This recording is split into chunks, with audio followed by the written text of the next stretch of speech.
You know, you should go before you find out how dangerous we all are. Alright, what's going on, guys? Trev back again, here to bring you another video. In this one, we're going to do today's Walking Dead video, starting with, spoiler warning, does Carl know that Judith is actually Shane's?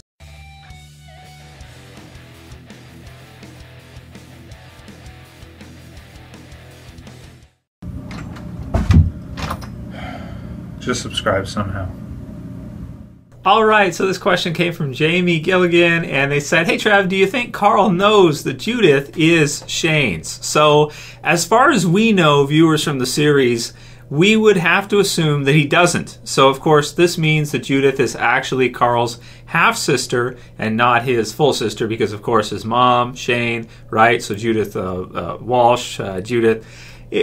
half-sister. So, no, he wouldn't know. And Rick hasn't told him yet, so far as we know. Rick has told Michonne, and up until now, Carl, we can assume, does not know. He may have thought, but the problem is that in the first season, he was so young that he probably had no understanding or capacity to understand where babies come from, or, you know, this kind of thing, like how this works.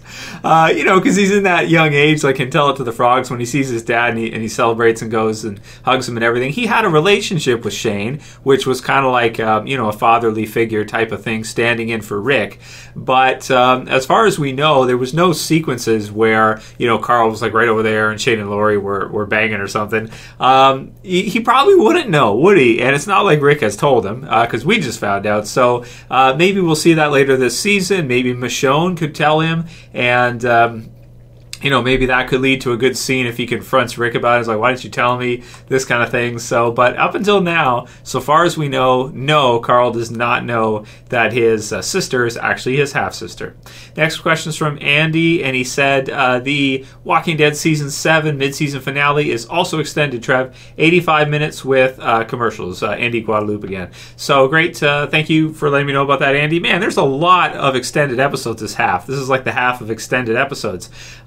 So that's 85 minutes with commercials, which gives us pretty much another 15, add in some commercials, maybe makes it another 10 minutes on the episode, something like that. So instead of the episode being the 42 minutes, we're probably looking at a 52, 53 minute episode for the mid-season finale, episode 8. Episodes 6 and 7 are also extended, so lots of extended episodes this season.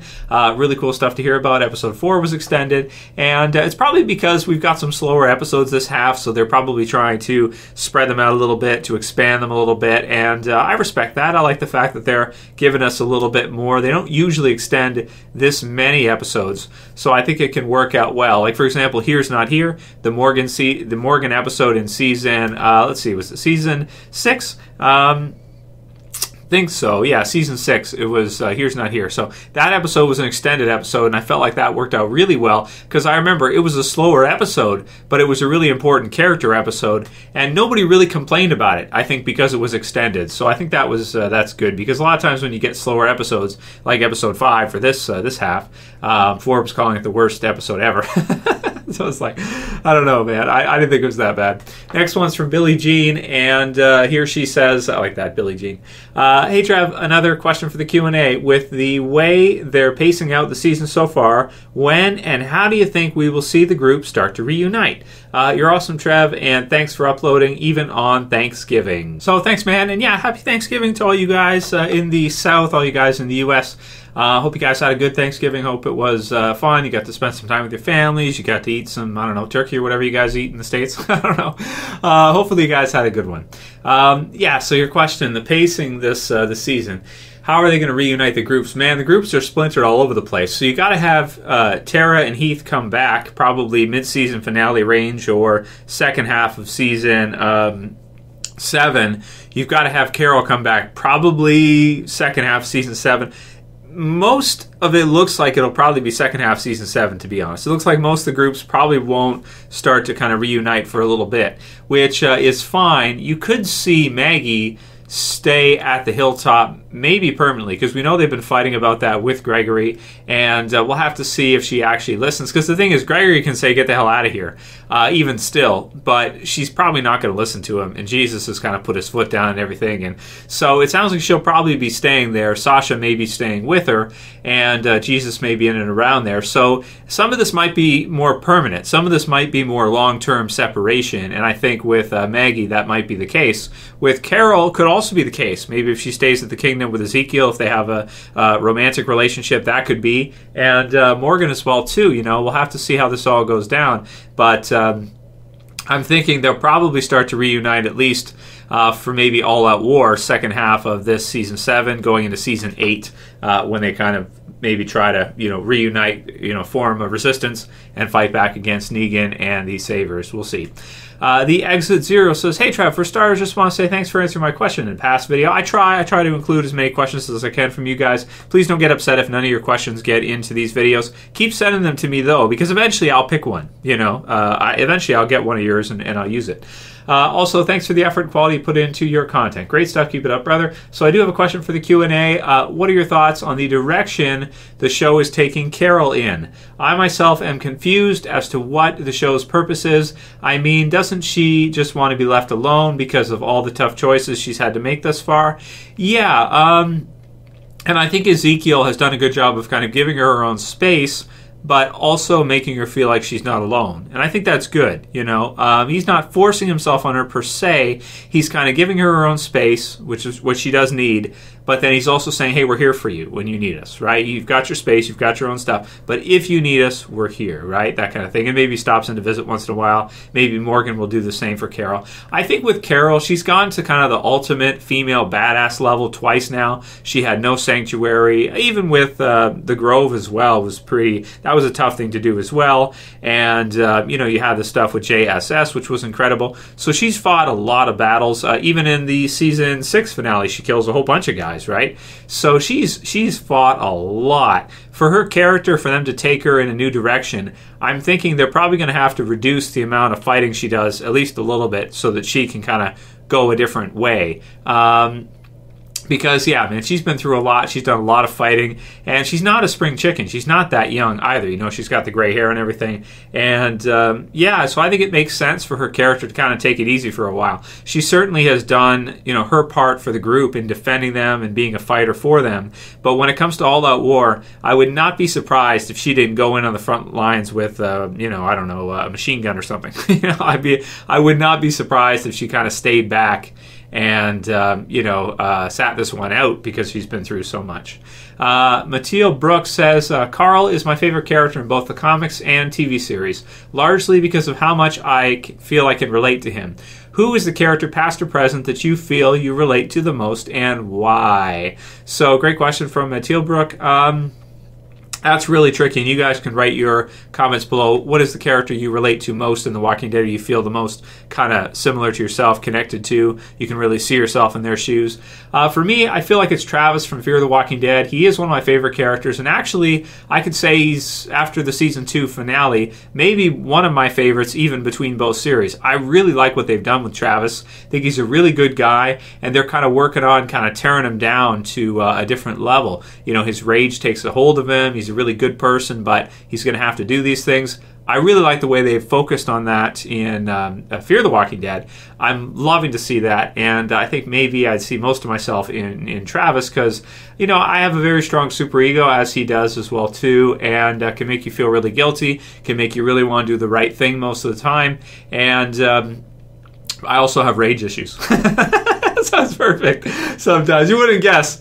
You probably wouldn't guess by just watching me on YouTube. But I feel like mostly I probably relate most closely to Travis. But, there's Rick and other characters like that. You guys can write your comments below on who you feel like you relate mostly to. JWJW says, Trev, I would like to bring up the music from the episode. Can you address this? I thought it sounded very obscure and weird. Sort of like 80s piano and synth noises. Sounded very uncharacteristic of The Walking Dead. So you're absolutely right, JW. It was different from what we're used to. We're not really used to that for The Walking Dead. I, for one, liked it. I thought that it was really refreshing. I thought it was different for Walking Dead. I love when you get people that put more effort into the score. of episodes, movies, things like this. It reminded me a lot of Gone Girl, if you've ever seen that movie. Trent Reznor and Atticus Ross, who does the theme for Fear the Walking Dead. I really like it whenever they use a lot of it, and it's it's got a nice melody to it. It's got a nice kind of relaxing, hypnotic type of slow kind of tempo, and it kind of pulls you into it and kind of treats it like it's some kind of dream sequence or something like that. I liked it. I thought it was awesome for the episode, and it really made you feel like this teen kind of romance that's going on between Carl and Enid, and kind of puts you in those shoes and kind of lost in the clouds type of feel. And you can think of those scenes without a really good score. They don't work. You have to have a really good score to make those scenes work. And I thought they did that. I thought the director, who I think is new for Walking Dead, or he hasn't directed that many episodes, I think. I thought he did a really good job, and it really was a different type of episode than we're used to, and it's really good for Walking Dead to mix it up. We're 7 seasons into the show now.